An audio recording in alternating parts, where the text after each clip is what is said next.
আধ্যাত্মিক ও দিব্য জীবনের চর্চায় আমি শ্রীমতী লিলি বিশ্বাস আজ উপস্থিত হয়েছি। শ্রী শ্রী মায়ের কথা পাঠ নিবেদন করব। প্রথমে মায়ের মন্ত্র, প্রণাম মন্ত্র দিয়ে শুরু করছি।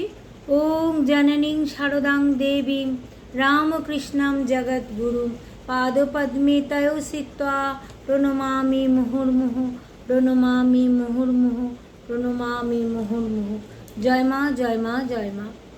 শ্রী শ্রী শারদা মা সন্ন্যাসী, গৃহী সকলের উপরই সমান তার স্নেহ ভালোবাসা ছিল।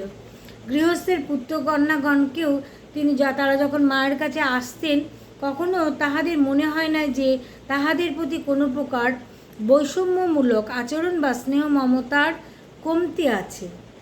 মায়ের সহানুভূতি ও সমবেদনা তাহাদের সুখ দুঃখের সংসার যাত্রার অন্তরের দুঃখ বেদনা এবং সেগুলোকে লাঘব করবার জন্য মায়ের কাছে এলে মায়ের খুব আনন্দ হতো। মা অনেকেরই বাড়িঘরের, তার আত্মীয় স্বজনের, সংসারের সমস্ত কিছু খোঁজ খবর নিতেন। সাংসারিক অবস্থার খোঁজ খবরও তিনি নিতেন। তারা কোনো সমস্যায় যদি পড়তেন, মা তাদের সমস্যার কথা মনোযোগ দিয়ে শুনতেন। দূরদেশে অবস্থানকারী বহু সন্তান মাকে চিঠিপত্র দিতেন এবং মা যথাসময়ে সেই চিঠিপত্রের উত্তরও দিতেন। মা নিজে স্বহস্তে না লিখলেও গ্রামের কোনো মহিলা মায়ের সন্তান ভক্তদের দিয়ে, স্ত্রী ভক্তকে দিয়ে তিনি চিঠির উত্তর দিতেন। এরকমই ছিলেন মা এবং তার আশীর্বাদ জানাইতেন। সন্ন্যাসী, গৃহী উভয়বিধ বহু সন্তানের নিকট থেকে বহু চিঠিপত্র আসত। মা সেই সকল পত্র মনোযোগ সহকারে পড়তেন, শ্রবণ করতেন এবং সেগুলি তিনি তার উত্তরও দিতেন।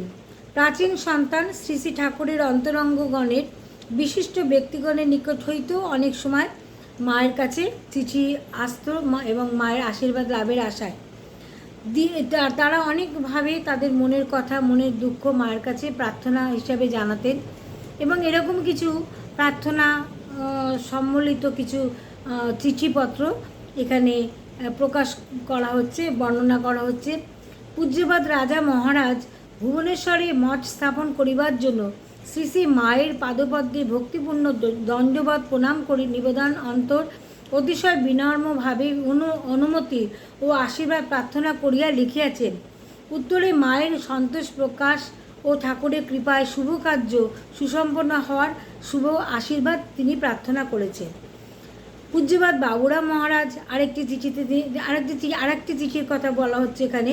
পূজ্যপাদ বাবুরাম মহারাজ অসুস্থ শরীরে স্বাস্থ্য লাভের জন্য তিনি দেওঘরে গেছেন এবং সেখানে মাতা ঠাকুরানীর শ্রীচরণে ভক্তিপূর্ণ সাষ্টাঙ্গ প্রণাম নিবেদন ও স্নেহ আশীর্বাদ প্রার্থনা করিয়া পত্র লিখিয়েছেন এবং সেটি অনেক দীর্ঘ পত্র।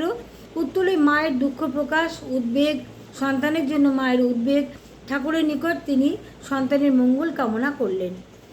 আর তৃতীয় আরেকটি পত্র এখানে বলা হচ্ছে, এখানে আমি বর্ণনা করছি, পাঠ করছি। পূজনীয় শরৎ মহারাজের পত্র। কোনো প্রয়োজনে মায়ের পত্র অনুযায়ী কিছু টাকা জয়রামবাটিতে পাঠাইবার কথা ছিল।